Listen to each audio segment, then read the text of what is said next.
C'est toujours un plaisir de vous informer. Madame, Monsieur, soyez les bienvenus. Un seul grand point dans cette édition d'information.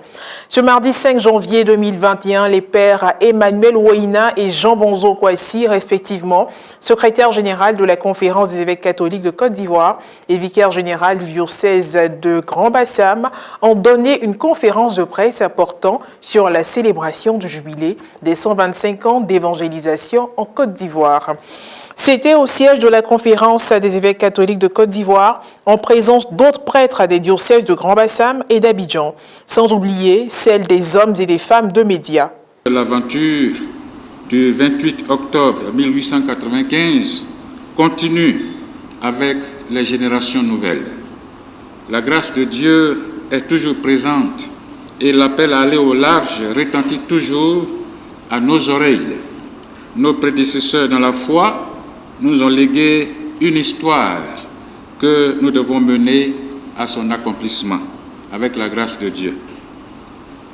Depuis 3 ans donc, sous l'inspiration de son évêque, Monseigneur Raymond Awa, le diocèse de Grand-Bassam, qui a été la porte de la foi en Côte d'Ivoire, prépare activement l'événement de la célébration des 125 ans d'évangélisation sous le thème « En marche vers 125 ans de l'évangélisation de la Côte d'Ivoire, Grand-Bassam, porte de la foi ».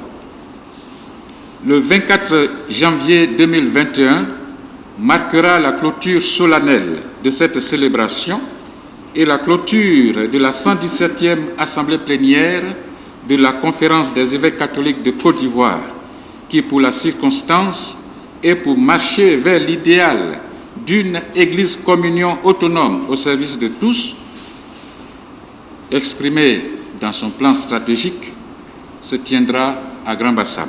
Père Jean Bonzo Kouassi a pour sa part expliqué les activités qui ont meublé la préparation triennale de ce jubilé. Consacré aux enfants, avec le thème foi et mission. La seconde année a été consacrée aux jeunes, avec discerner et s'engager avec le Christ. La troisième année, qui était l'année de conclusion, a été consacrée aux familles. Et justement, nous sommes dans l'année de célébration. Et donc j'interviens maintenant sur la phase pratique de cette célébration qui va aboutir à sa clôture le 24 janvier 2021. Déjà, nous avons mis en place des commissions qui ont travaillé et qui ont préparé justement, je dirais, la capacité de chacun de nous à célébrer cette célébration le 24 janvier. Beaucoup de commissions ont travaillé, comme la commission communication, qui nous permet de nous retrouver ce matin. Et donc, à la sortie de tous ces travaux, nous avons mis en place un chronogramme, disons un programme, qui permettait à chacun de nous de bénéficier de ce temps de grâce, ce temps spirituel qui n'est pas seulement un élément festif, non, mais un élément hautement spirituel. Vous avez entendu que le Père a parlé de la possibilité d'avoir les indulgences qui sont, je dirais, les normes miséricordieuses de l'Église en faveur du peuple. Et donc, un temps a été parcouru, un temps a été vécu, un temps de foi, un temps d'allégresse, mais un temps historique. Les conférenciers se sont également prêtés aux questions des journalistes à présent.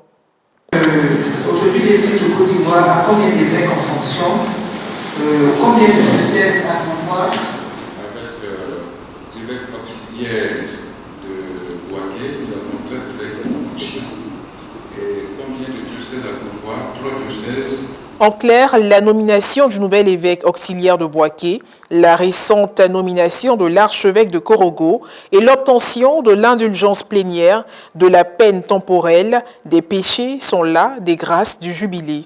Former en permanence le peuple de Dieu, affirmer la présence de l'Église et accentuer la dimension sociale de l'Église famille de Dieu sont quelques objectifs visés par la célébration du jubilé, destinée à promouvoir la sainteté de vie, consolider la foi, favoriser les œuvres de solidarité et la communion fraternelle. Et voilà, c'est la fin de cette édition d'information. Merci de l'avoir suivi et bonne suite de nos programmes.